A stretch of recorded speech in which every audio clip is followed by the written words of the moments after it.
बिस्मिल्लाहिर्रहमानिर्रहीम। स्टूडेंट्स अस्सलाम वालेकुम। उम्मीद है आप सब लोग खैरियत से होंगे। तो हाजिर है MTH 104 बुक का टॉपिक है सेट्स एंड लॉजिक्स। इसका मॉड्यूल नंबर 15 और 16 हम इस लेक्चर में कवर करेंगे इंशाल्लाह ताला इजी वे में। तो लेक्चर बनाने का मकसद ये है तो कि जो यूट्यूब पे पहले लेक्चर्स पड़े हुए हैं वो काफ़ी शार्ट हैं और टॉपिक्स को स्किप किया गया है, थ्योरम के प्रूव नहीं करवाया गया। और ये सब्जेक्ट जो है वो थ्योरम के प्रूफ्स के हवाले से बहुत ज़्यादा इंपॉर्टेंट है। इसमें जो क्वेश्चंस आते हैं वो थ्योरम के प्रूफ ज़्यादातर पेपर में आते हैं। तो अगर आप हमारे चैनल 5 मैथमेटिक्स पर न्यू हैं तो प्लीज़ इसको लाजमी सब्सक्राइब करें। और अगर आपको हमारी वीडियोस पसंद आ रही हैं तो वीडियोस को लाइक करें, दोस्तों में ज़रूर शेयर करें, और कोई मसला परेशानियाँ तो आप हमें कमेंट कर सकते हैं। तो चलिए स्टार्ट करते हैं अपना आज का लेक्चर। इस लेक्चर का टॉपिक है बाउंडेड सेट्स। ठीक है, तो नाम से हमें पता चल रहा है कि बाउंडेड ये सेट जो हैं वो बाउंड होंगे। ठीक है, ऐसे सेट जो बाउंड होते हैं उनको हम बाउंडेड सेट्स कहते हैं। तो इसकी मैथमेटिकल डेफिनेशन पढ़ती है कि a set S subset of real numbers. अगर कोई सेट एस रियल नंबर्स का सेट है is bounded if there exist M and small M and capital M such that कि अगर हमारे पास एक सेट एस है जो कि रियल नंबर्स का सबसेट है तो हम उसको बाउंडेड बोलेंगे कि अगर आपके पास दो ऐसे रियल नंबर्स मिल जाएं, एम स्मॉल एम और कैपिटल एम, इस तरह मिल जाएं कि उस सेट एक्स के जो तमाम एलिमेंट्स हैं वो बड़े हों या बराबर हों स्मॉल एम से, और उस सेट एक्स एस के जो तमाम एलिमेंट्स एक्स हैं वो छोटे हों या बराबर हों कैपिटल एम से। यानी कि आपको दो नंबर्स ऐसे मिल जाएं जिनके दरमियान में वो उसके तमाम एलिमेंट्स सेट एस के मौजूद हों for all x belongs to S.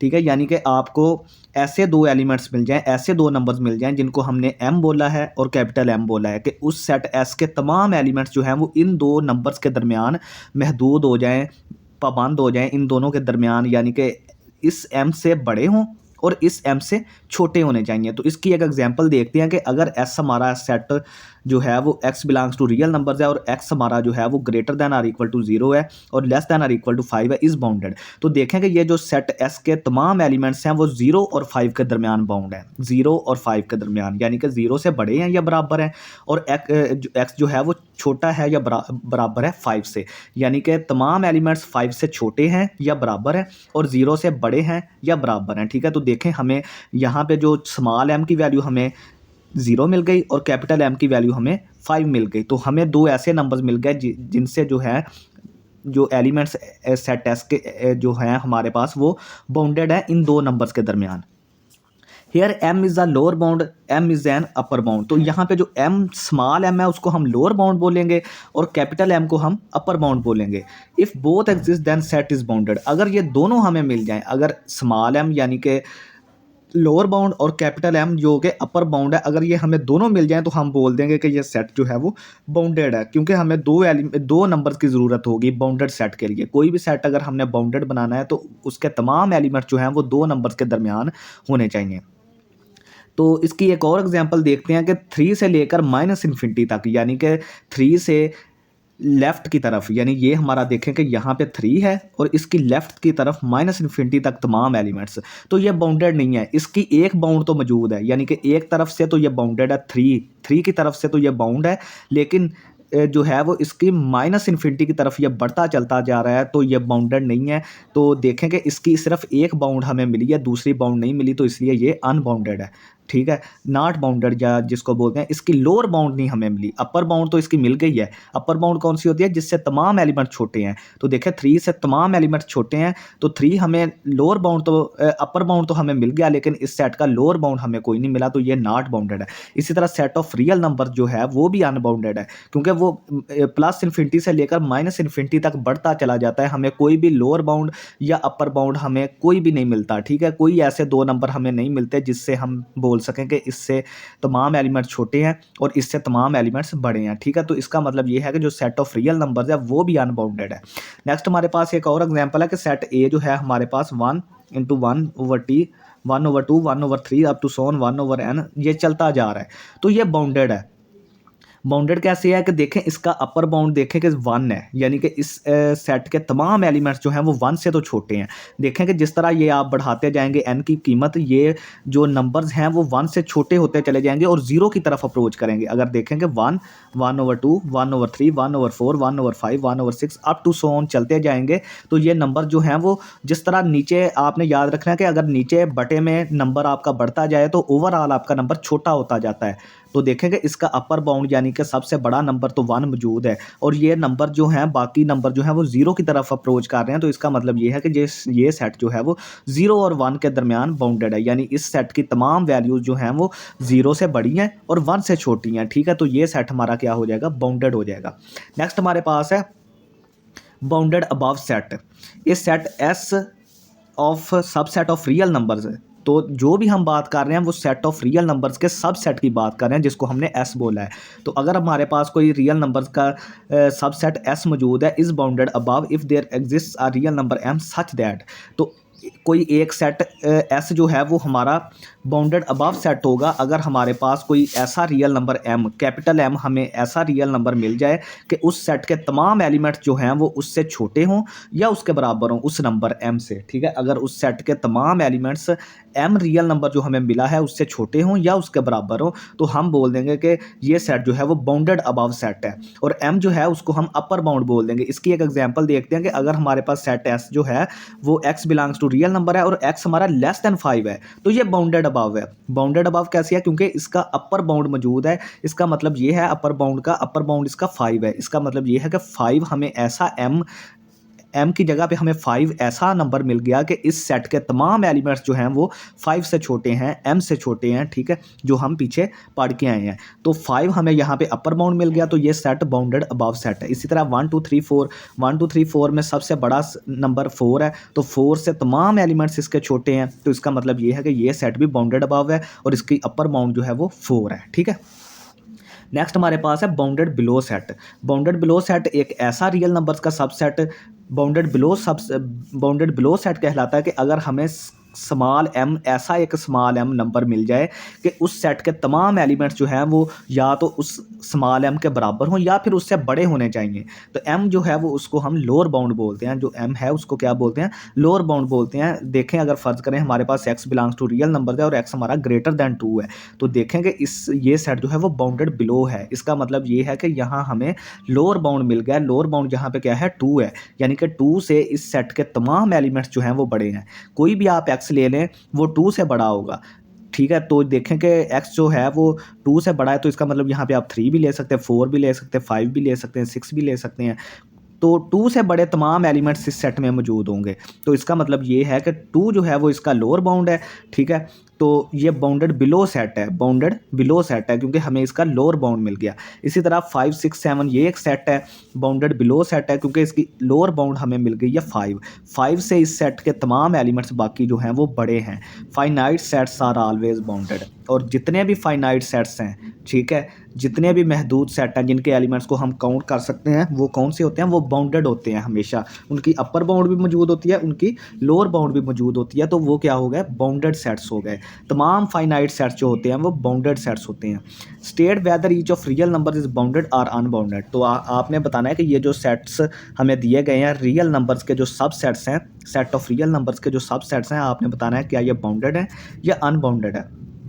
तो देखें x such that x is less than 5, ठीक है, इट इज़ अनबाउंडेड क्योंकि हमें एक बाउंड मिला है, दूसरा बाउंड नहीं मिला। ठीक है, तो इसका हमें क्या मिला, अपर बाउंड मिल गया। अपर बाउंड का क्या मतलब है, अपर बाउंड वो एलिमेंट होता है जिससे सेट के तमाम एलिमेंट छोटे होते हैं। तो देखें तो ये बाउंडेड फ्राम अबाव, अगर आपको अपर बाउंड मिला तो फिर ये सेट बाउंडेड अबाव हो जाएगा। ठीक है, तो ये ओवरऑल बाउंडेड नहीं है, इट इज़ अनबाउंडेड है क्योंकि अगर हमें दूसरा नंबर भी साथ मिल जाता तो फिर हम बोल देते कि ये बाउंडेड सेट है। अब हमें सिर्फ एक बाउंड मिला है इसका, तो हम क्या कहेंगे कि ये अनबाउंडेड है और ये बाउंडेड फ्राम अबाव है, यानी कि इसकी हमें अपर बाउंड मिली है, लोअर बाउंड नहीं मिली। और बाउंडेड कब होता है, जब दोनों बाउंड्स मिल जाएं, अपर बाउंड भी और लोअर बाउंड भी। ठीक है, नेक्स्ट हमारे पास है बी सेट। ये भी अनबाउंडेड है, ये भी अनबाउंडेड है। देखेंगे यहाँ पे ना तो इसकी कोई अपर बाउंड हमें मिल रही है क्योंकि ये चलता जा रहा है। आप 10 से बड़ा 100 लेंगे तो 100 से भी बड़ा आपको नंबर मिल जाएगा, 200 मिल जाएगा, 500 मिल जाएगा। इसी तरह -5, -10, -300, ठीक है। आप कोई भी छोटे से छोटा नंबर लेने की कोशिश करेंगे, आपको उससे भी छोटा नंबर मिल जाएगा। तो इसका मतलब ये है कि ये भी अनबाउंडेड है, ना तो इसकी हमें अपर बाउंड मिली है और ना ही हमें लोअर बाउंड मिली है। ऊपर वाले सेट की हमें अपर बाउंड मिल गई थी लेकिन लोअर बाउंड नहीं मिली थी। इसकी ना तो अपर बाउंड है ना ही लोअर बाउंड है, यानी कि बड़े से बड़ा कोई भी एलिमेंट हमें नहीं मिला और छोटे से छोटा हमें कोई एलिमेंट नहीं मिला। नेक्स्ट हमारे पास है c इज इक्वल टू 2 की पावर 18, 3 की पावर -7, 7, 0, 8 की पावर 35। तो देखेंगे ये बाउंडेड है, क्योंकि सबसे पहले तो आप देखेंगे ये एक फाइनाइट सेट है। फाइनाइट सेट मैंने आपको बताया था कि हमेशा बाउंडेड होते हैं। तो इसमें जो अपर बाउंड है वो ये है, सबसे बड़ा जो एलिमेंट है, ठीक है। 8 की पावर 35 आप कैलकुलेट करें, बहुत बड़ा नंबर बनता है और इस बड़े नंबर से इसके तमाम एलिमेंट्स छोटे हैं। और 3 की पावर -7, 3 की पावर -7 इसका सबसे छोटा नंबर, 0 नहीं लेना। ये देखें 3 की पावर -7, 0 तो एक बड़ा नंबर है और ये 3 की पावर -7 जब पावर माइनस में चली जाती है तो ये बहुत छोटा नंबर बन जाता है। तो 3 की पावर -7 जो है ये इसका सबसे छोटा नंबर है। तो ये इसकी लोअर बाउंड है और ये इसकी अपर बाउंड है और ये सेट ओवरऑल क्या है, बाउंडेड है, क्योंकि इसकी अपर बाउंड भी मिल गई और लोअर बाउंड भी मिल गई। वैसे भी ये क्या है, फाइनाइट सेट है और फाइनाइट सेट हमेशा बाउंडेड होते हैं। नेक्स्ट हमारे पास है d is equal to 2, 4, 8 up to so on, चलते जाएं।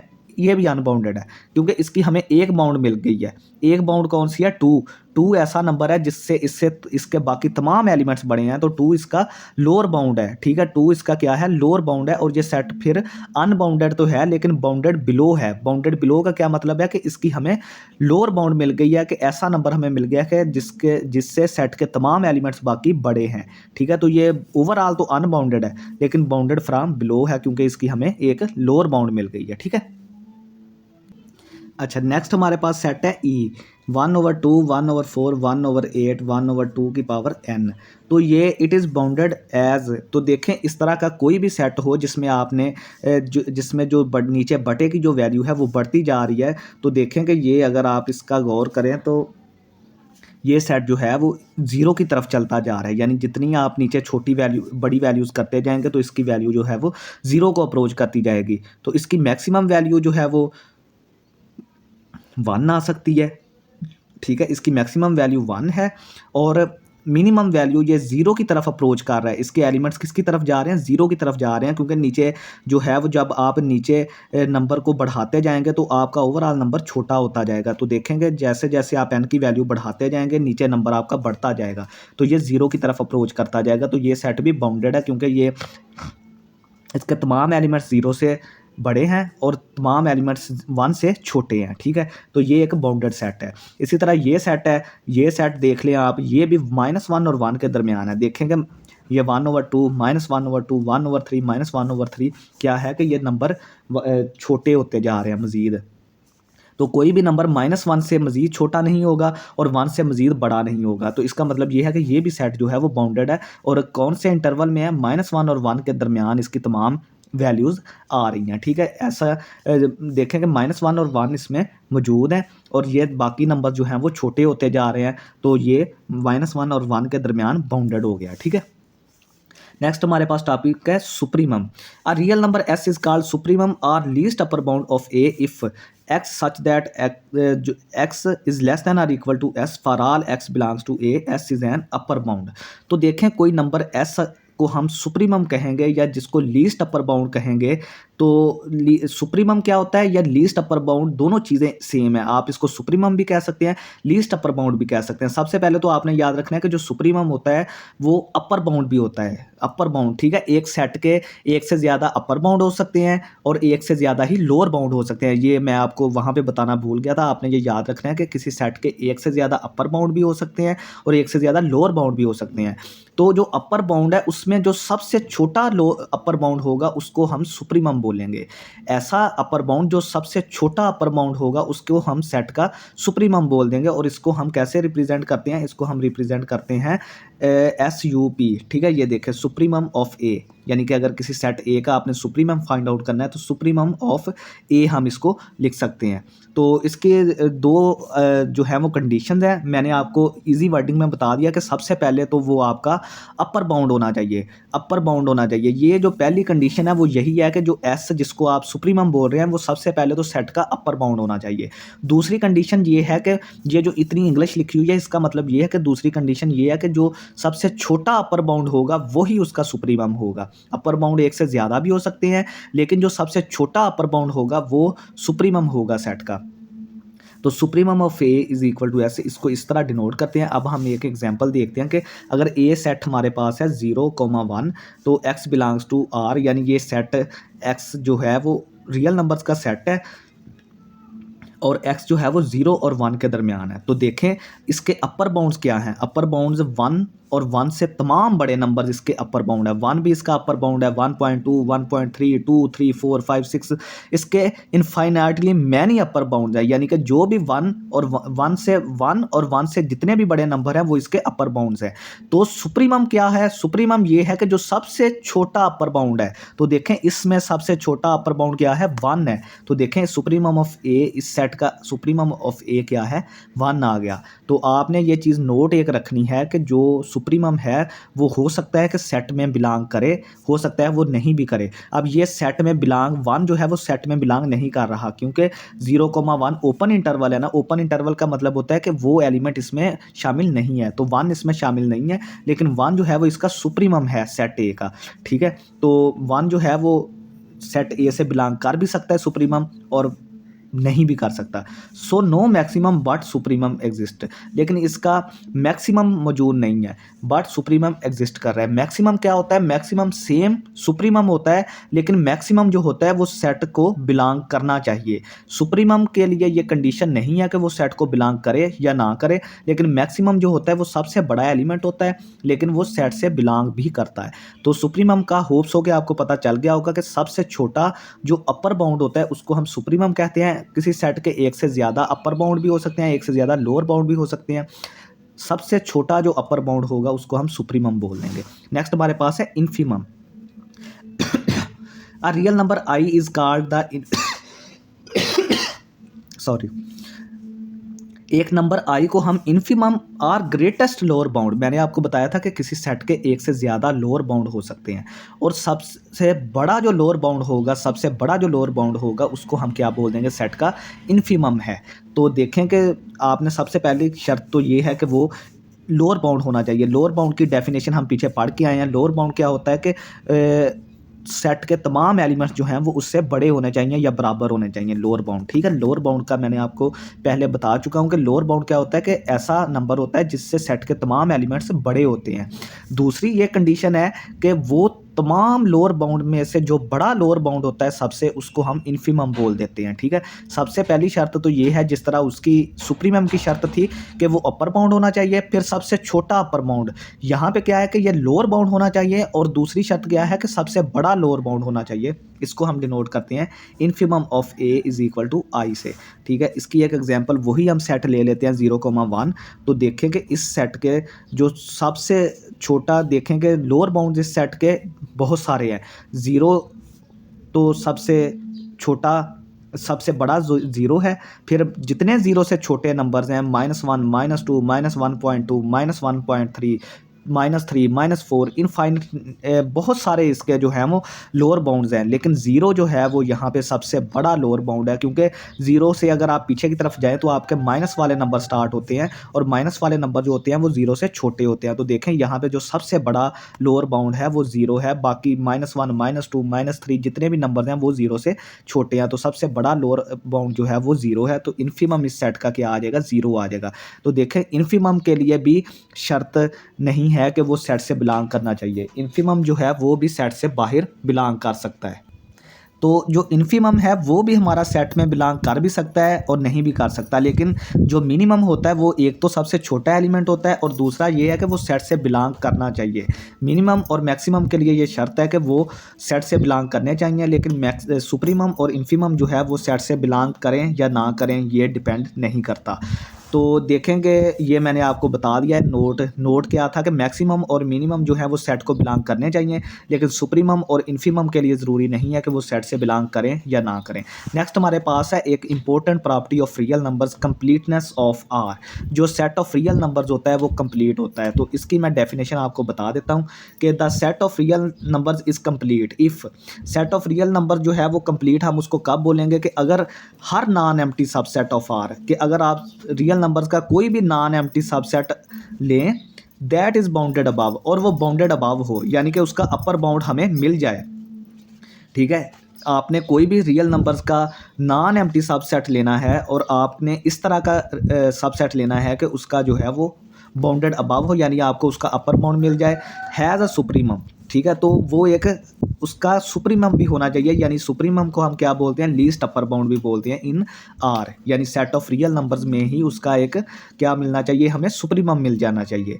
तो सेट ऑफ रियल नंबर जो है वो कंप्लीट कब होगा कि अगर आप उसका कोई भी सबसेट लें, non empty subset of real number, और वो बाउंडेड अबव हो और उसका आपको एक सुप्रीमम मिल जाए रियल नंबर्स में से, तो हम बोल देंगे कि ये सेट आर जो है वो कंप्लीट है। तो मैं आपको इसकी एक एग्जांपल देता हूँ कि अगर एक सेट ए हमारा रियल नंबर्स का सबसेट है और ए जो है वो नॉन एम्प्टी है and A is bounded above, और ए जो है वो बाउंडेड अबव भी है, then there exist S belongs to R. तो हमें एक ऐसा सुप्रीमम मिल जाएगा जो कि सेट ऑफ रियल नंबर से बिलोंग करेगा कि एस जो होगा वो सुप्रीमम ऑफ ए होगा। हमें एक ऐसा एलिमेंट एस मिल जाएगा जो कि रियल नंबर्स में से बिलोंग करेगा, और एस को हम क्या बोल देंगे, सुप्रीमम ऑफ ए बोल देंगे। ठीक है, यही प्रॉपर्टी आपने बाउंडेड बिलो के लिए भी लगा देनी है। ठीक है, ये बाउंडेड अबव के लिए मैंने आपको स्टेटमेंट दिया ना, तो यही इस तरह की प्रॉपर्टी आपने क्या करनी है, बाउंडेड बिलो के लिए भी कर देनी है। यानी कि आपने कोई भी नॉन एम्प्टी सबसेट लेना है रियल नंबर्स का और वो बाउंडेड बिलो होना चाहिए, तो वहाँ पे आपको एक ज़रूर इन्फीमम मिलेगा। तो ये सब कंप्लीटनेस ऑफ रियल नंबर्स है। और क्यू जो है वो सबसेट है रियल नंबर्स का। देखें कि मैंने आपको बताया था कि जो सेट ऑफ रैशनल नंबर्स है वो रियल नंबर्स का सबसेट तो है लेकिन वो कंप्लीट नहीं है। इसकी मैं आपको एक रीज़न एग्जांपल दे देता हूँ। कंसीडर अ सेट ए, हमने एक सेट ए लिया, ऐसा सेट ए लिया कि एक्स जो है वो रैशनल नंबर से बिलोंग कर रहा है और एक्स स्क्वायर जो है वो लेस दैन 2 है। यहाँ पे देखें कि ए जो है, ए सेट हमारा खाली सेट तो नहीं है, ए इज़ बाउंडेड अबव, तो supremum of A is equal to square root of 2 belongs does not belongs to Q. तो देखें कि यहाँ पे कंप्लीट क्यों नहीं है। मैं आपको ये रीज़न बता देता हूँ कि हमने एक सेट ए लिया, सेट कहाँ से लिया, रैशनल नंबर से लिया, और कंडीशन क्या ली कि एक्स स्क्वायर जो है वो लेस दैन 2 है। तो यहाँ पे आपकी पहली कंडीशन तो ये है कि ये खाली सेट नहीं है। दूसरा ये है कि ये बाउंडेड अबव है। बाउंडेड अबव का क्या मतलब है कि सुप्रीमम ऑफ ए जो है वो क्या है, सुप्रीमम ऑफ ए जो है वो स्क्वायर रूट ऑफ 2 है। इसका मतलब ये है कि जो तमाम एलिमेंट्स इस सेट के हैं वो स्क्वायर रूट ऑफ 2 से छोटे हैं, यानी कि हमें अपर बाउंड इसका मिल गया जो कि स्क्वायर रूट ऑफ 2 है। लेकिन आप अगर गौर करें तो स्क्वायर रूट ऑफ 2 जो है वो सेट ऑफ रैशनल नंबर से बिलोंग नहीं करता, वो कहाँ से बिलोंग करता है, सेट ऑफ इररेशनल नंबर से। तो इस वजह से जो क्यू है वो हमारा कंप्लीट नहीं है, लेकिन ये सब सेट ऑफ रियल नंबर्स है लेकिन ये कंप्लीट नहीं है। ठीक है, तो ये एक एग्जांपल थी कंप्लीटनेस की, होप्स हो कि आपको समझ आई होगी। अच्छा जी, नेक्स्ट हमारा टॉपिक है ग्रेटेस्ट कॉमन डिवाइज़र, जिसको हम जीसीडी भी बोलते हैं, उर्दू में हम इसको आधे आज़म बोलते रहे हैं छोटी क्लासेस में। तो यहाँ पे हम थोड़ा सा इसका इंट्रोडक्शन पढ़ेंगे। तो चलिए स्टार्ट करते हैं। Suppose a and b not both zero. सबसे पहले आपने दो नंबर्स आपने सपोज करनी है ए और बी, लेकिन दोनों जो हैं वो ज़ीरो नहीं होने चाहिए। एट अ टाइम दोनों ज़ीरो नहीं होने चाहिए। An integer d is called a common divisor of a and b if d divides both a and b. तो डी जो है, इंटीजर डी, अगर हम जो देखें कि अगर ये कॉमन डिवाइज़र है ए और बी का, कॉमन डिवाइज़र कब होगा ए और बी का, जब डी जो है वो ए को भी डिवाइड करे और बी को भी डिवाइड करे, तो हम बोल देंगे कि जो डी है वो कॉमन डिवाइज़र है किसका, ए और बी का। That is if d divides a and d divides b. तो ये जो सीधी लाइन मैंने इस तरह करके लगाई है, ये किसकी सिंबल है, डिवाइड्स की, यानी इसका मतलब ये है कि डी जो है वो ए को भी डिवाइड कर रहा है और डी जो है वो बी को भी डिवाइड कर रहा है। If d is largest then it is denoted by G C D of A comma b. और अगर जितने भी कॉमन डिवाइज़र्स हैं ए और बी के, ठीक है, सबसे पहले आपने ए और बी के कॉमन डिवाइज़र्स ढूंढने हैं, मतलब कि ऐसे नंबर्स जो ए और बी दोनों को डिवाइड कर दें, उनमें से जो सबसे बड़ा कॉमन डिवाइज़र होगा उसको हम जीसीडी बोल देते हैं। जीसीडी का क्या मतलब है, ग्रेटेस्ट कॉमन डिवाइज़र। ठीक है, तो सबसे बड़ा जो कॉमन डिवाइज़र होगा उसको हम ग्रेटेस्ट कॉमन डिवाइज़र बोलते हैं। तो ए और बी का, ठीक है। होप्स हो गया आपको डेफिनेशन समझ आई होगी। सबसे पहले आपने दो नंबर्स लेने हैं ए और बी, दोनों जो हैं वो एट अ टाइम ज़ीरो नहीं होने चाहिए। एक इंटीजर डी आपने ऐसा ढूंढना है जो ए और बी दोनों को डिवाइड कर दे, ए को भी कर दे और बी को भी डिवाइड कर दे। इसका मतलब ये है कि ए जो डी है वो ए और बी का कॉमन डिवाइजर है, यानी जो डी है वो ए को भी डिवाइड कर रहा है और डी जो है वो बी को भी डिवाइड कर रहा है। तो इस तरह के आपको काफ़ी सारे कॉमन डिवाइजर्स मिल जाएंगे, ठीक है। इस तरह के आपको बहुत सारे नंबर्स मिल जाएंगे जो ए और बी दोनों को डिवाइड कर देंगे। तो आपने जो सबसे बड़ा कॉमन डिवाइज़र है वो लेना है। जो सबसे बड़ा कॉमन डिवाइज़र होता है उसको हम क्या बोल देते हैं, जीसीडी बोल देते हैं, या जिसको ग्रेटेस्ट कॉमन डिवाइज़र भी बोल देते हैं। अब इसकी एक एग्जांपल आपको मैं बताता हूँ कि the common divisors of 12 and 18 are +-1। तो अगर आप गौर करेंगे 12 और 18 का जो कॉमन डिवाइजर्स हैं वो कौन कौन से हैं, +1, +2, +3, +6। इसी तरह -1, -2, -3, -6, यानी कि +1, -1, ठीक है। ये सारे नंबर जो हैं वो 12 और 18 को डिवाइड कर रहे हैं, ठीक है। 12 और 18 को डिवाइड कर रहे हैं, दोनों को डिवाइड कर रहे हैं एट अ टाइम। 1 भी 12-18 को करता है, 2 भी करता है, 3 भी करता है, 6 भी करता है। तो इसमें से जो सबसे बड़ा कॉमन डिवाइज़र है वो कौन सा है, वो 6 है, ठीक है। सबसे बड़ा 6 है। तो इसका मतलब ये है कि 12 और 18 का जो ग्रेटेस्ट कॉमन डिवाइज़र है जिसको जीसीडी बोलते हैं वो क्या आंसर आ जाएगा, 6 आ जाएगा। इसी तरह 12 और -18 का भी 6 ही आएगा। 12 और -16, 12 और -16 का 4 आ जाएगा। इसी तरह 29 और 15 ऐसे नंबर्स हैं जो कि 1 के अलावा किसी पे जो 29 है वो तो किसी पे डिवाइड नहीं होता, 15 जो है वो 5 पे और 3 पे, लेकिन हमने कॉमन डिवाइज़र ढूंढने हैं। तो 1 ही ऐसा एक बड़ा कॉमन डिवाइज़र है जो 29 और 15 दोनों को डिवाइड कर रहा है। तो ये जीसीडी का थोड़ा सा कंसेप्ट था, आप इसको थोड़ा सा प्रैक्टिस करें, इंशाल्लाह ताला आपको समझ आ जाएगी। नेक्स्ट हमारे पास है for any integer a we have GCD 1, a is equal to 1। अगर आपके पास इस तरह दो नंबर्स आ जाएं, 1 हो और साथ कोई नंबर ए हो, ठीक है, साथ कोई इंटीजर है, तो उसका आपने आंखें बंद करके जो जीसीडी है ना वो 1 दे देना है, ठीक है। उसका जीसीडी आपने 1 दे देना है। For any prime P V have GCD. अगर आपके पास यहाँ पे कोई प्राइम नंबर पी आ जाता है और यहाँ पे कोई भी इंटीजर ए आ जाता है तो आपने उसका आंखें बंद करके जो जीसीडी लिखना है वो पी लिख देना है आपने। If P divides A similarly GCD P of A is equal to 1 if P does not divides A, ठीक है। तो देखेंगे अगर आपको इस तरह की सिनेरियो आ जाता है कि आपके पास एक प्राइम नंबर पी आ जाता है और साथ कोई इंटीजर ए आ जाता है और साथ शर्त ये है कि जो पी है वो ए को डिवाइड भी करे, तो आपने जीसीडी क्या लिख देना है, फिर पी लिख देना है। अगर आपके पास केस इस तरह का आ जाता है कि पी और ए, लेकिन पी जो है वो ए को डिवाइड नहीं करता, तो फिर आपने उसका जीसीडी क्या लिखना है, 1 लिख देना है। इसकी मैं एग्जांपल आपको देता हूँ कि ये देखें 5 यहाँ पे प्राइम नंबर है और यहाँ पे 10 जो है वो कोई भी इंटीजर है। अब देखेंगे 5 जो है वो 10 को डिवाइड कर रहा है, तो इसका मतलब ये है कि इसका जीसीडी क्या आ जाएगा, 5 ही आ जाएगा। ये वाली कंडीशन जो मैं आपको ऊपर बता के आया हूँ।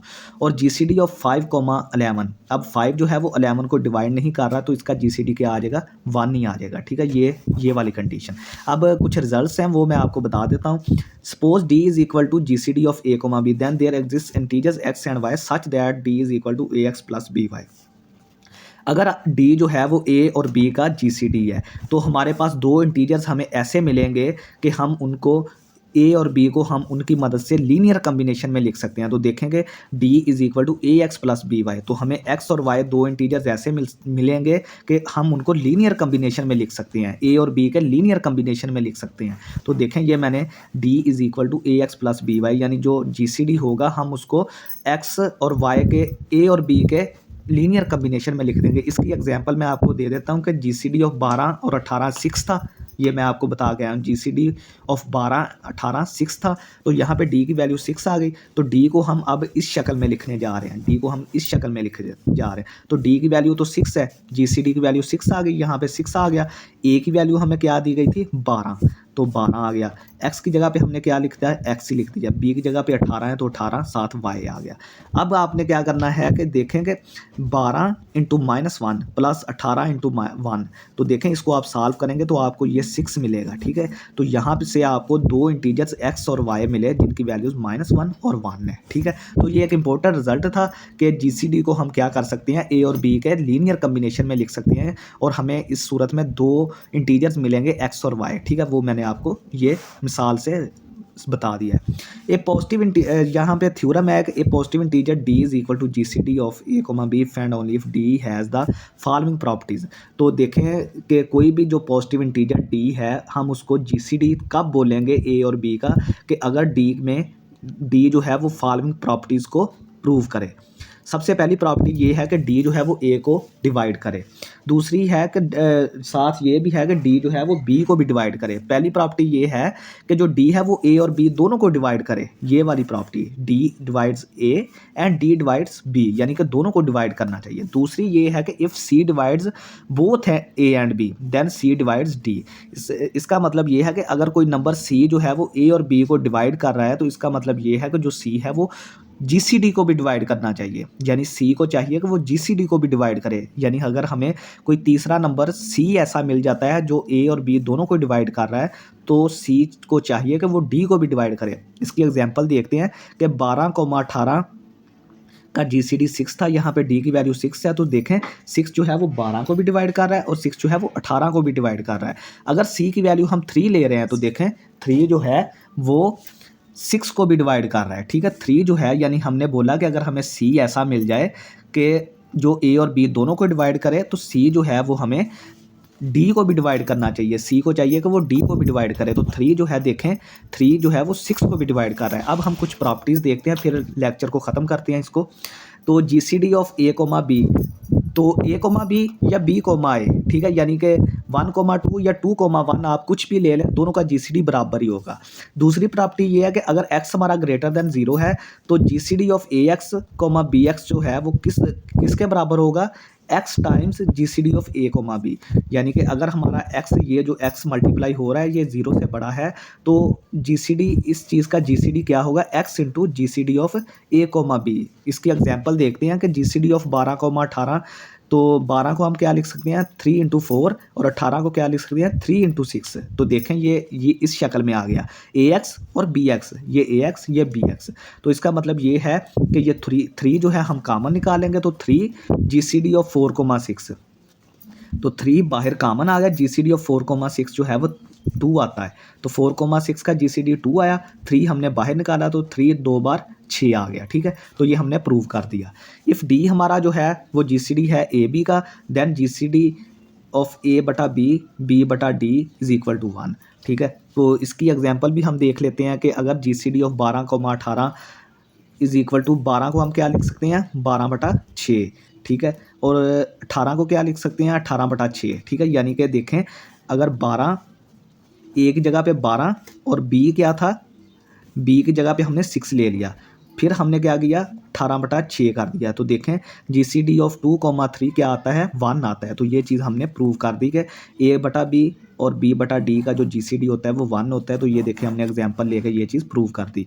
For any integer x GCD of A comma B is equal to GCD of A comma B plus AX।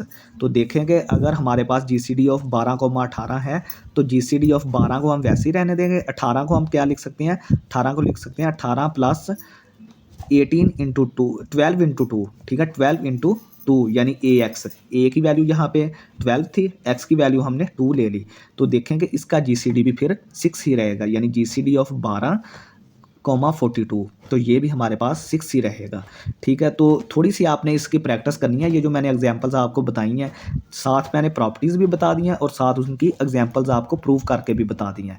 तो यहाँ पे हमारा लेक्चर एंड होता है। आपसे रिक्वेस्ट यही है कि 5 मैथमेटिक्स चैनल को लाजमी सब्सक्राइब करें और वीडियोस को दोस्तों में ज़रूर शेयर करें। बहुत शुक्रिया स्टूडेंट्स, अल्लाह हाफिज़।